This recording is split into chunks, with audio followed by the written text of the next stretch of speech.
Apa saja kemudian kriteria dan juga standarnya pemirsa. Saat ini untuk membahasnya kami sudah bergabung bersama dengan 3 orang narasumber, yaitu ada Mas Bram Mastio B. Prastowo selaku ekonom dari Adidaya Institute. Selamat malam Mas Bram. Malam Mbak. Kemudian juga sudah bergabung bersama kami ada Mas Respiratori Sadam Al-Jihad selaku staf khusus Kepala Staf Presiden. Selamat malam. Selamat malam. Mas Sadam. Mas Sadam. Oke. Kemudian juga bergabung bersama kami melalui sambungan Zoom saat ini ada Pak Salamuddin Daeng selaku staf khusus Menteri Perumahan. Selamat malam. Pak Selamat Daeng. Pak Salamuddin. Selamat malam. Ya, baik. Nah pertama saya akan menuju ke Mas Bram terlebih dahulu. Mas Bram, ini mungkin kita harus jelaskan kepada pemirsa lebih gamblang lagi.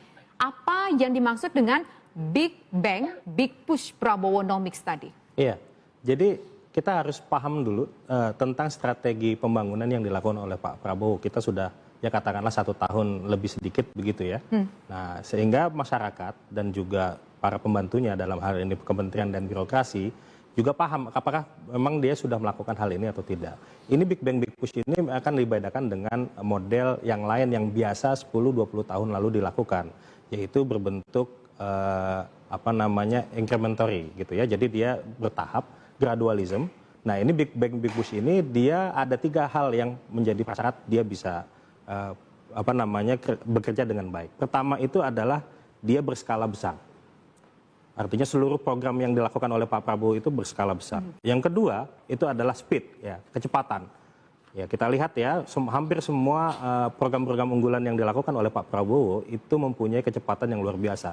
Tiba-tiba saja Pak Prabowo bilang kita buat 80.000 KDKMP begitu.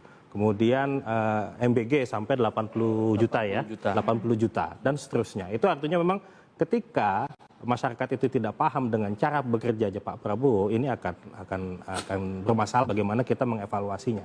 Yang ketiga itu adalah dia terkoordinasi dengan bagus. 3 ujung ini itu harus dilakukan bagaimana setiap program ini there is no point to return. Dia nggak boleh balik lagi. Ketika sudah berjalan, misalnya MBG itu berjalan, yang dilakukan itu adalah evaluasi sambil jalan, bukan menghentikan program itu, gitu ya.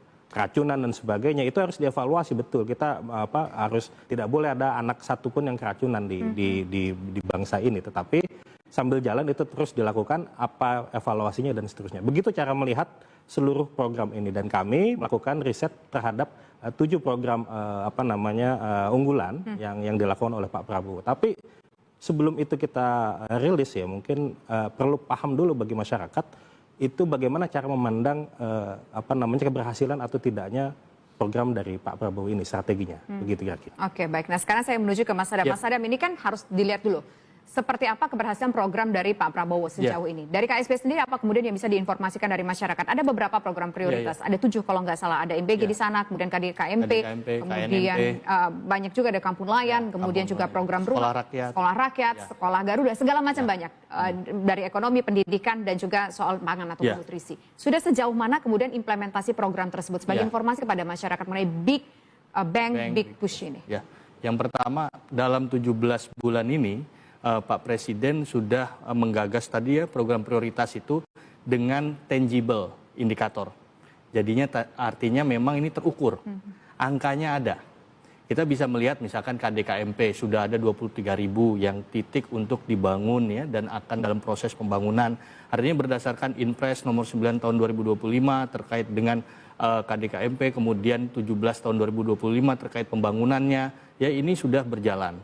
Yang pertama itu, artinya memang ukurannya jelas. Per hari ini sudah 23.000 dari target untuk 80.000. Artinya ini terukur nih, ada tangible. Nah yang kedua terkait dengan misalkan kampung nelayan. Kita bisa melihat kampung nelayan dari 1.100 multi years. Ini multi years. Nah target yang 100 ini kan dari bulan November. Ini sudah ada kemarin di bulan Desember sudah ada 65. Sekarang di Januari target untuk 100. Artinya ini terukur. Yang ketiga, sekolah rakyat. Dari target 500 itu sudah ada 166. Kemarin diresmikan ya di Kalimantan Selatan, Kalimantan Timur, mohon maaf. Nah, itu yang kemudian kita bisa ukur. Yang keempat, misalkan MBG. Penerima yang memang ditargetkan 80 juta, per hari ini sudah ada 60 juta. Dan bahkan melebihi McDonald kalau kemarin Pak Presiden di Davos ya. Artinya memang ini sudah terukur dengan tangible indikator. Yang selanjutnya misalkan terkait dengan pembangunan rumah ya. Pembangunan rumah ini rumah yang memang bersubsidi dan sebagainya untuk rakyat miskin 3 juta yang sekarang ini sudah ada 350.000.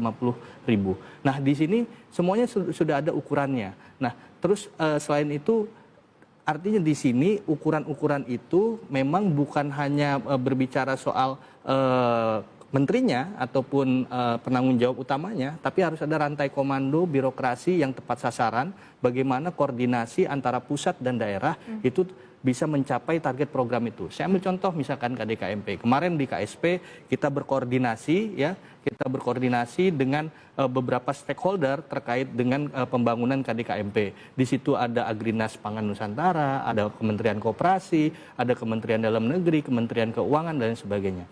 Bagaimana kemudian pembangunan ini berjalan? Berarti ada kebutuhan misalkan dari Kementerian Dalam Negeri untuk kemudian pemerintah daerah mendukung untuk lahan-lahan itu di mana titik-titiknya. Oke, penyediaan lahan. Agrinas sudah bekerja, dibantu dengan TNI, dibantu dengan bagaimana lahan-lahan. Nah, tapi butuh dukungan dari pemerintah daerah, pemerintah kabupaten kota. Nah, makanya kemudian ada bottlenecking ya, ada hambatannya, ada hambatannya. Pasti setiap program pasti ada hambatan. Nah, hambatan-hambatan ini peran dari kantor staf presiden adalah the bottlenecking.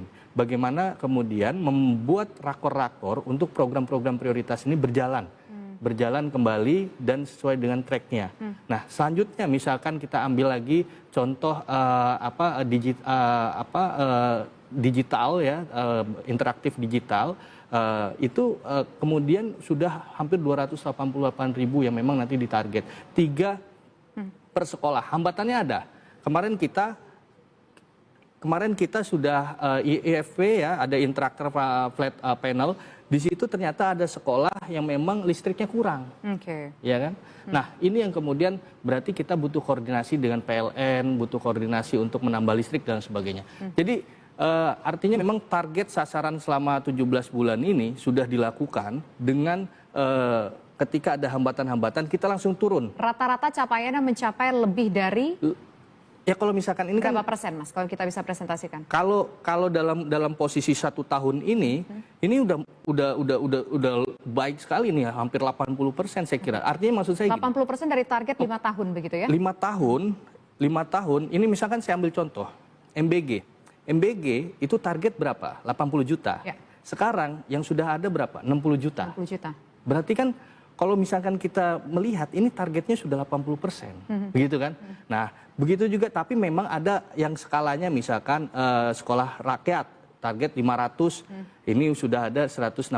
Jadi sebetulnya target dengan tangible ini kita bisa mengukur bagaimana keseriusan itu dilakukan. Kalau memang sekarang ini fokusnya adalah bagaimana MBG karena ini menjadi program prioritas isu yang sangat dinanti-nanti masyarakat. Oke. Baik, nanti kita juga akan menuju ke Pak Salamuddin Daeng pemirsa, namun usai jeda berikut tetaplah bersama kami di Indonesia Kita. Dan pemirsa, kembali bersama kami di Indonesia Kita, dan saat ini kami juga sudah bergabung kembali bersama Pak Salamuddin Daeng selaku Direktur Asosiasi Ekonomi Politik Indonesia. Pak Salamuddin Daeng, Pak Salamuddin, kalau menurut Pak Salamuddin mengenai catatan dari capaian Presiden Prabowo Subianto selama kurun waktu sekitar 17 bulan tadi, ini sudah sangat luar biasa ya, memberikan dampak yang luar biasa kan memang untuk perekonomian Indonesia, untuk masyarakat Indonesia. Bagaimana catatan Anda, Pak Salamuddin? Ya, pertumbuhan ekonomi kita relatif bisa bertahan di 5,03%. Jadi di tengah gejolak ekonomi global yang menurut saya memang sangat tidak menentu ya. Dan kita tahu bahwa proyeksi dari ekosistem di tingkat regional dan global juga sebetulnya perekonomian ini menuju kepada penurunan. Nah, kita bisa bertahan dan apalagi meningkat di tahun 2026, saya rasa itu merupakan satu pencapaian yang luar biasa. Karena gejolak ini bukan buatan kita, tapi memang global lagi memang dinamikanya sangat tinggi sekali. Nah, apa yang kita sebut sebagai Big Bang, sebetulnya itu tercermin dari seluruh program yang besar-besar yang dirancang oleh Presiden Prabowo. Misalnya ya salah satunya misalnya program di sektor perumahan seperti program 3 juta rumah. Dan kita tahu bahwa tahun lalu sektor perumahan berhasil mencapai Untuk perumahan subsidi itu sekitar 270.000 rumah yang sudah dibangun oleh pemerintah, dan tahun 2026 itu ditargetkan 350.000 rumah untuk rumah subsidi. Nah, tahun lalu kita juga ada program bantuan stimulan perumahan swadaya itu sekitar 45.000 rumah direnovasi oleh pemerintah, dan tahun 2026 akan dibangun sekitar 400.000 rumah renovasi rumah, 400.000 renovasi rumah, atau naik sekitar 800% dibandingkan dengan anggaran di tahun lalu. Selain itu juga ada pembangunan rumah yang dilakukan oleh ekosistem ini, misalnya melalui CSR, perusahaan-perusahaan besar yang sudah masuk ke dalam sektor perumahan dan jumlahnya juga tidak sedikit. Nah, itu faktor-faktor penggerak yang menurut saya sangat signifikan, karena begini, sektor perumahan itu tidak bisa dipandang sepele karena dia menyangkut sekitar 179 sektor yang terlibat di dalam ekosistem tersebut, sehingga setiap pembangunan satu rumah itu akan melibatkan banyak sekali kegiatan ekonomi rakyat, dan itu adalah salah satu sektor yang paling inklusif di dalam peta jalan Big Bang-nya Presiden Prabowo. Apalagi nanti ketika 3 juta rumah ini bisa dicapai dalam 1 tahun, maka kita bisa membayangkan bagaimana pergerakan dari sektor-sektor rakyat ya, mulai dari tukang keduk pasir, tukang ngumpulin batu, tukang segala macam ya, dan itu langsung dikerjakan oleh rakyat. Itu adalah sektor ekonomi yang paling terbuka, yang paling inklusif, yang sudah dirancang oleh Presiden. Nah, pada level paling besar sebetulnya gini, ini yang memang agak kurang tersosialisasi, karena agenda-agenda besar Presiden Prabowo itu adalah bagian yang integral dari agenda besar global ya.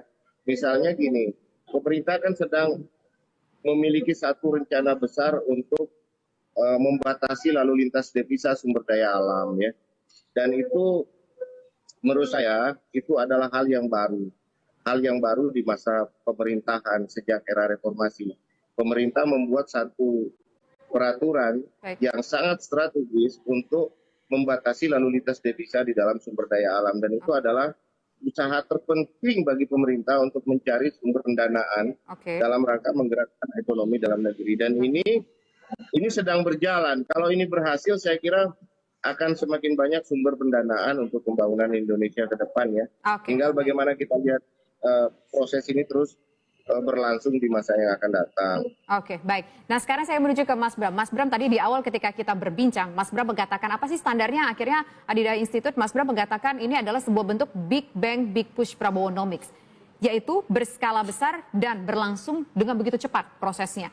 Tapi ada katakanlah ada resiko tidak kalau dalam kondisi seperti saat ini dilakukan besar-besaran, kemudian juga dilakukan begitu cepat. Ada beban tidak mungkin secara birokrasi ataupun juga nanti ke depan jadi implementasinya akan seperti apa? Mungkin karena jadi pembanding nih, sekarang cepat banget 17 bulan udah capainya luar biasa. Jangan-jangan nanti di tahun kedua, tahun ketiga jadi kendor gitu khawatirnya. Apa mungkin catatan-catatan mengenai hal ini? Sebelum masuk situ, kita harus paham dulu tentang keserentakan dari seluruh program ini.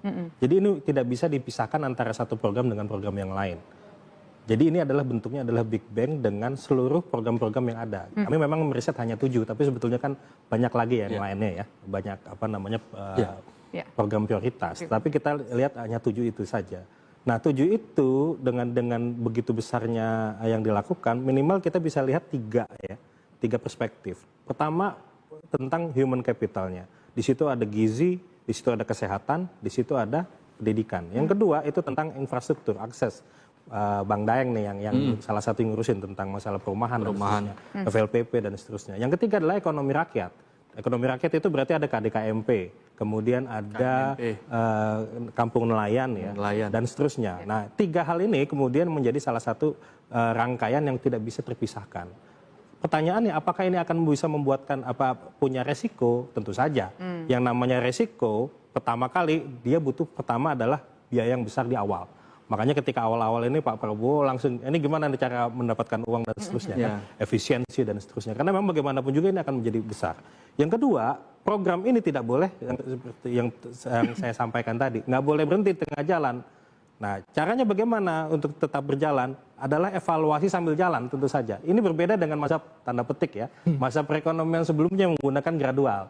Dua-duanya salah, dua-duanya benar atau salah ya ini mazhab saja. Artinya memang Pak Prabowo yang mengambil ini. Dia tidak menggunakan gradual, tapi dia bentuknya adalah dia Big Bang ini. Dia langsung serentak, langsung bagaimana seluruhnya berjalan dan itu perlu dana yang sangat besar. Begitu. Nah ini yang kemudian yang apa namanya menjadi catatan tentang ketika Big Bang ini dilakukan. Satu lagi yang paling penting, Big Bang ini punya prasyarat, yaitu kepemimpinan yang kuat. Artinya pembantunya pun, ibaratnya Pak Prabowo ini ya, kalaupun mereka nggak ngerti, katakanlah tanda petik ya, bukan nggak ngerti, low understanding lah istilahnya lebih ini ya, low understanding, tapi dia high delivery, itu akan pasti dipertahankan oleh Pak Prabowo. Karena yang penting kepemimpinannya dia kuat, dia tahu arah jalan bangsa ini seperti apa, arahnya seperti apa. Mereka semua ikut begitu. Nah, ini menjadi salah satu syarat Big Bang dan Big Push ini akan bisa berjalan dengan baik. Dan itu terlihat dari pembantu-pembantu presiden saat ini. Kita menyebutlah berarti menteri-menterinya begitu ya. Salah satunya menteri-menterinya, tidak hanya menteri sebetulnya. Tadi yang disebutkan sama Mas Sadam. Birokrasi juga perlu dilihat ya. Jadi menterinya oke, tetapi birokrasi tidak paham dan bukan tidak paham tadi ya, low understanding dan low delivery gitu, kami bahasanya seperti itu. Nah, ada kendala tidak mungkin dari catatan dari institut sendiri soal tadi ini menarik juga soal birokrasi begitu. Ini kan from top to down gitu ya, amplifikasinya di lapangan dari kebijakan pemerintah pusat ke pemerintah daerah. Nah, itu mereka punya delivery yang oke kah, punya understanding yang oke kah secara merata dari Sabang sampai Merauke? Jadi gini, dengan caranya seperti ini, Big Bang dan Big Push, ini akan meningkatkan kapasitas negara dengan sendirinya. Nah, mereka akan birokrasi dan para pembantunya itu akan dipaksa tanda petik untuk bisa lebih besar lagi, meningkatkan kapasitasnya dia. Yang tadinya nggak ngerti tentang masalah dapur, masalah apalagi masak dan sebagainya, mereka dipaksa dengan kapasitasnya naik kapasitasnya. Gitu. Dan di semua sektor seperti itu, karena memang ini secara besar dan serentak dilakukan tadi, ada keserentakan skala besar dan speed cepat begitu. Makanya 1 tahun ini kami katakanlah evaluasi ya apa yang sudah dilakukan. Nah ini kami memberikan warning kepada seluruh katakanlah pembantu presiden juga begitu. Jadi jangan warningnya sampai kemana? Jadi pusat atau mungkin yang di daerah, birokrasi keseluruhan. di daerah? Artinya secara umum ya menteri juga, ya birokrasi juga.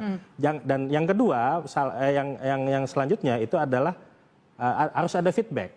Nah, feedback ini adalah salah satu keberhasilan dari Big Bang ini.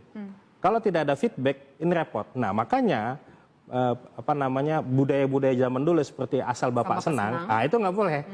Justru mereka harus memberikan informasi yang clear apa adanya kepada presiden. Nah, presiden ini sehingga dia bisa memberikan keputusan yang tepat. Misalnya, tapi di bawah-bawah sendiri sudah nggak pakai lagi kan prinsip asal Bapak senang begitu. Karena kan kita juga butuh masukan dari bawah begitu, evaluasi begitu seperti apa yang harus diperbaiki. Makanya evaluasi dari bawah itu harus apa adanya, clear dan seperti apa. Jadi tidak ditutupi-tutupi. Justru ketika ditutup-tutupi oleh para pembantu presiden ini sampai ke birokrasi, ini akan mencelakakan tanda petik program ini dan juga tidak berhasil ke depan. Karena memang dari awal besar langsung harus ada feedback dari evaluasinya. Oke, bagian dari akselerasi juga begitu yang membuat besar tadi. Nah, saya mau menuju ke Mas Sadam lagi. Mas Sadam, kalau bicara soal tantangan dari program-program prioritas pemerintah ini apa saja sih yang mungkin benar-benar sangat harus menjadi perhatian sekali saat ini? Apakah sampai sekarang prinsip asal Bapak senang tersebut masih tercium begitu ada hal seperti itu terjadi, atau semuanya sudah melaporkan sedemikian rupa? Apa yang buruk dilaporkan buruk agar bisa menjadi evaluasi ke depan? Iya,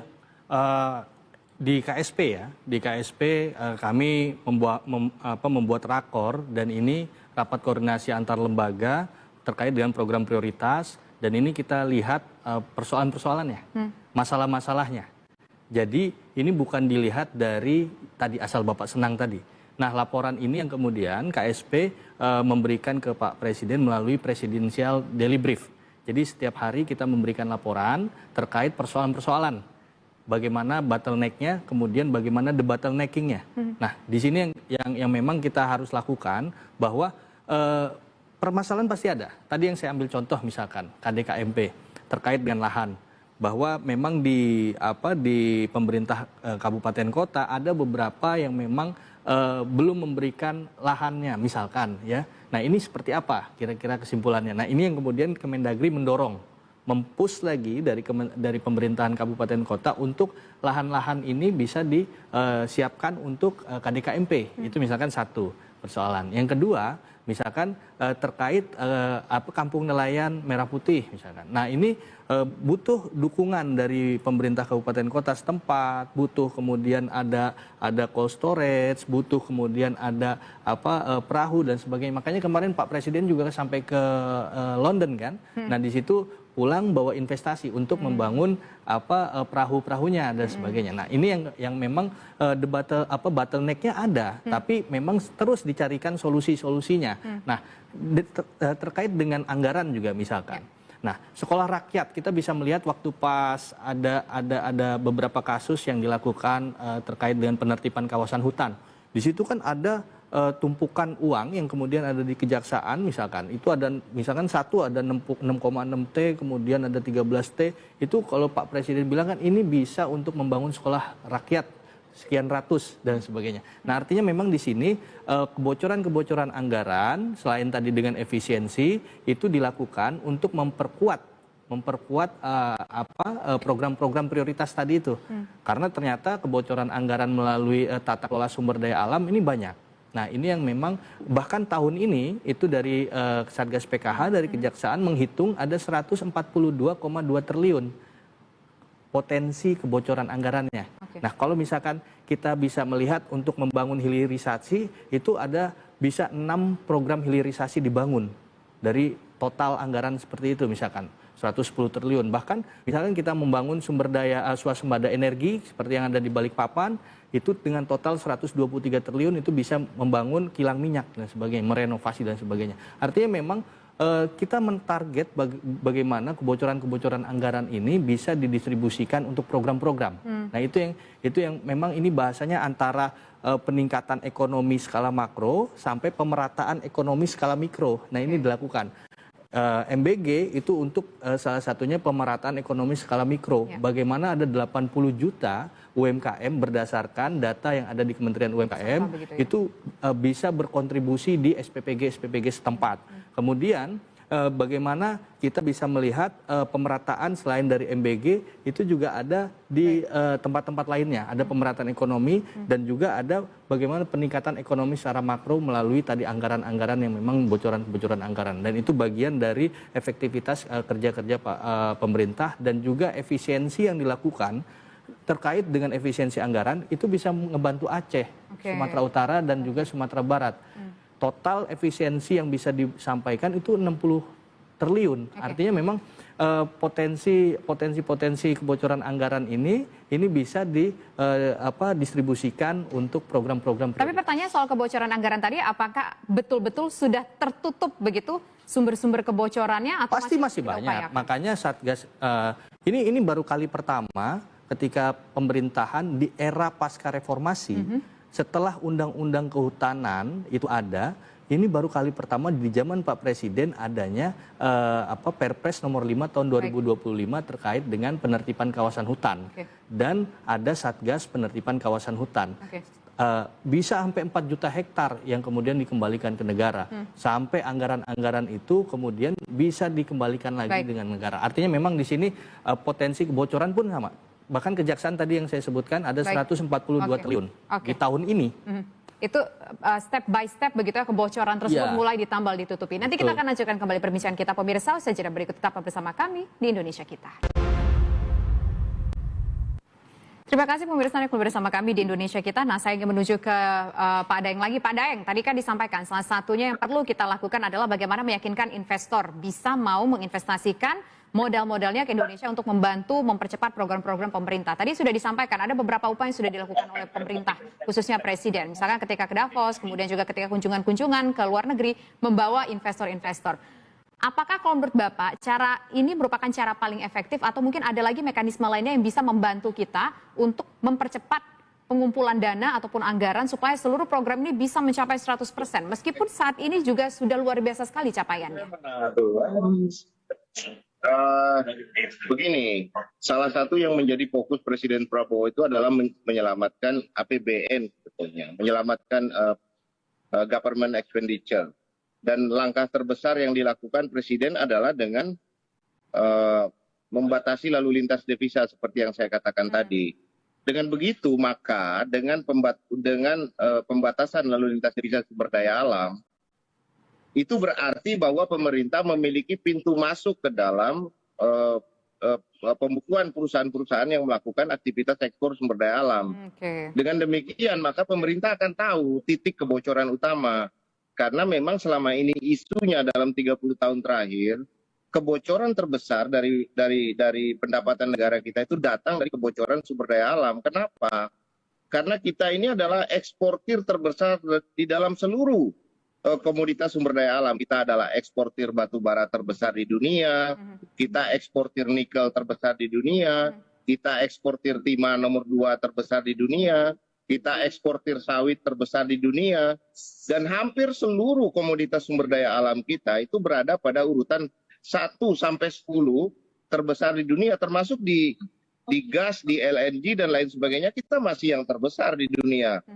Maka saya bilang ketika pemerintah melakukan usaha untuk membatasi lalu lintas devisa, maka itu adalah pintu masuk pemerintah masuk ke dalam pembukuan perusahaan-perusahaan yang melakukan aktivitas eksploitasi sumber daya alam. Dan itu adalah langkah paling terhormat, paling konkret dan paling diinginkan oleh dunia, karena pemerintah kita ingin menyelamatkan belanja pemerintah yang selama ini bocor. Sebab begini, kalau investor sekarang ini datang ke negara kita, dia akan tanya, government procurement kita bagaimana? Bagaimana belanja pemerintahmu? Bagaimana kalian menatanya? Dan kita sudah bilang kepada mereka dengan mengatakan bahwa kita akan menyelamatkan APBN kita dari kebocoran. Dan dengan demikian maka pemerintah akan memiliki kekuatan fiskal yang cukup untuk membiayai pembangunan ke depan, termasuk memfasilitasi para investor global untuk berinvestasi dengan benar di Indonesia tanpa corruption lagi ya. Itu yang menjadi menurut saya itu adalah satu big bang untuk memberi big push ekonomi yang besar di masa mendatang kalau rencana-rencana ini segera diikuti oleh lembaga dan kementerian terkait.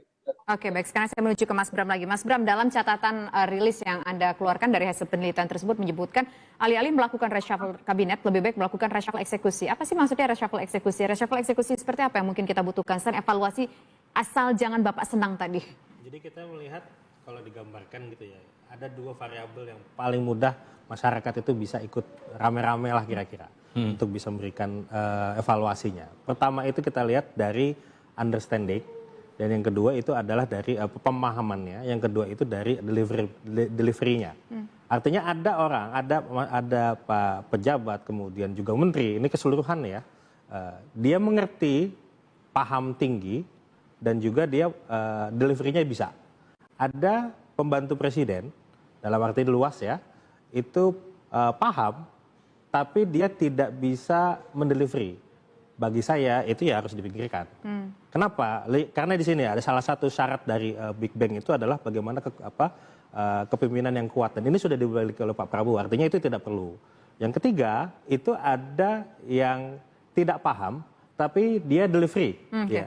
Misalnya banyak pembantu presiden yang banyak ya kemarin ini mohon maaf ya, banyak yang salah bicara kemudian tidak pas. Tetapi kenapa sih masih dipertahankan oleh Pak Prabowo? Itu gampang ininya jawabannya, karena pembantu presiden tersebut dia delivery, dia bisa mengeksekusi apa keinginan dari presiden. Makanya Pak Presiden ketawa-tawa aja gitu loh. Nah ini yang sebetulnya yang perlu dipahami oleh masyarakat.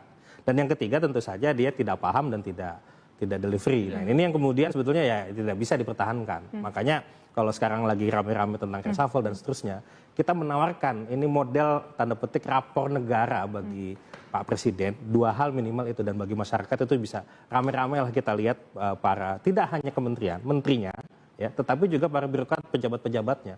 Karena jika tidak pejabat dan birokratnya itu tidak bisa delivery dan tidak paham, itu agak repot bagi apa namanya keseluruhan. Karena di sini Big Bang besar dan dia tidak hanya satu kementerian, satu lembaga loh. MBG ada berapa yang dilibatkan? Banyak ya.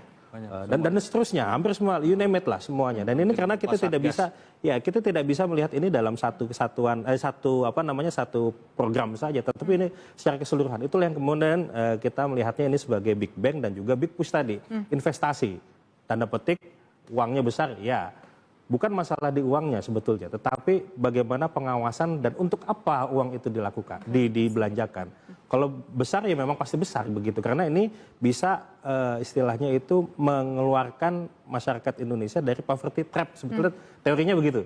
Ya, tapi ya itu tadi, dia harus punya beberapa syarat yang harus dipenuhi, seperti ya tadi ya human capital, untuk kemudian juga untuk infrastrukturnya, yang ketiga itu tentang ekonomi masyarakat. Jadi program ini keseluruhan dari Pak Prabowo di 5 tahun ini, dari pemenuhan gizi orang baru lahir sampai dia kemandirian masyarakat itu ada semua. Nah ini yang sebetulnya harus dipahami. Ya?